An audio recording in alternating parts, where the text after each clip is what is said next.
Assalamualaikum warahmatullahi wabarakatuh. Shalom, Om Swastiastu, Namo Buddhaya, Salam Kebajikan.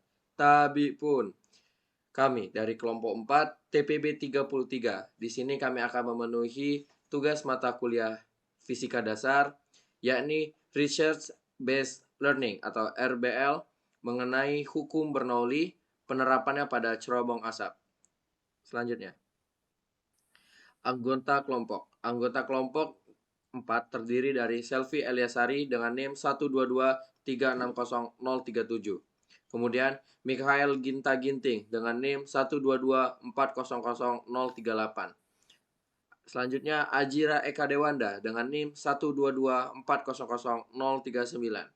Selanjutnya Sultan Fahri dengan NIM 122120072. Kemudian Cici A. Situmorang dengan NIM 122360040. Yang terakhir, Ekel Brena Karosekali dengan NIM 122170047. Selanjutnya, fluida dinamis. Fluida dinamis adalah fluida yang bergerak, baik yang berbentuk zat cair ataupun berbentuk gas, di mana pada fluida ini tidak mengalami perubahan terhadap waktu dan alirannya tidak mengalami turbulen ataupun putaran. Adapun kaitan fluida dinamis dengan hukum Bernoulli, yaitu semakin besar kecepatan fluida dalam suatu pipa, maka tekanannya semakin kecil. Dan sebaliknya, jika semakin kecil kecepatan fluida dalam suatu pipa, maka tekanannya akan semakin besar. Tekanan fluida paling besar terdapat pada bagian kelajuan air paling kecil. Dan sebaliknya, tekanan paling kecil terdapat pada bagian kelajuan air paling besar. Hukum Bernoulli adalah hukum yang berlaku pada fluida dinamis atau fluida yang bergerak. Fluida merupakan zat yang dapat mengalir yang ditemukan oleh seorang ilmuwan asal Jerman yang bernama Daniel Bernoulli. Hukum Bernoulli membahas mengenai bagaimana hubungan antara tekanan, kecepatan, dan ketinggian dari dua titik aliran fluida dengan massa jenisnya. Selanjutnya dijelaskan oleh Ajira Eka Dewanda. Yang selanjutnya yaitu asas Bernoulli. Bunyi dari asas Bernoulli yaitu jumlah dari suatu tekanan serta energi kinetik dan energi potensial tiap volume yang berada di setiap titik aliran fluida adalah sama. Hukum ini merupakan turunan dari hukum kekekalan energi mekanik. Persamaan Bernoulli yaitu P tekanan plus setengah dari massa jenis dan kecepatan ditambah massa jenis dikali gravitasi dan dikali dengan tinggi yaitu konstan. Selanjutnya akan dilanjutkan oleh Selvi Ariasari. Selanjutnya yaitu cerobong asap. Pada percobaan kali ini, kami akan menerapkan hukum Bernoulli pada cerobong asap.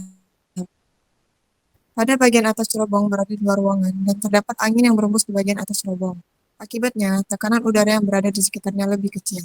Sehingga udara yang bergerak dari tempat yang memiliki tekanan tinggi ke tempat yang memiliki tekanan rendah, yang menyebabkan asap akan keluar dari dalam menuju keluar melalui cerobong. Selanjutnya akan dijelaskan oleh Ekel Brena.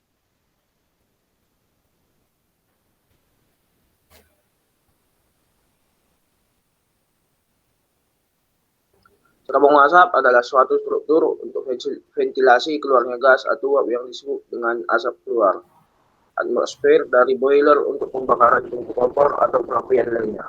Cerobong asap biasanya dipasang secara vertikal. Hal ini bertujuan untuk memastikan aliran gas lancar.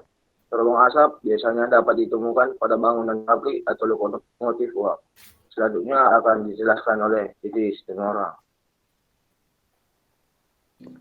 Fungsi cerobong asap ada 3, yaitu yang pertama untuk menarik keluar udara dari proses pembakaran, yang kedua untuk mengurangi polutan yang terkandung dalam gas buang menuju wilayah yang lebih luar, yang ketiga untuk menurunkan kadar konsentrasi polutan. Selanjutnya akan dilanjut oleh Mikhail Ginting. Oke, baik. Selanjutnya cerobong asap.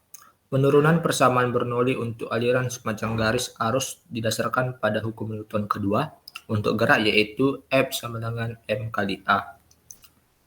Kelebihan dan kekurangan dari cerobong asap. Yang pertama yaitu kelebihan, alat dan bahan yang mudah ditemukan. Kemudian yang kedua, dapat mengeluarkan asap dari ruangan yang tertutup. Adapun kekurangan dari cerobong asap yaitu alat yang mudah terbakar dan mudah rusak.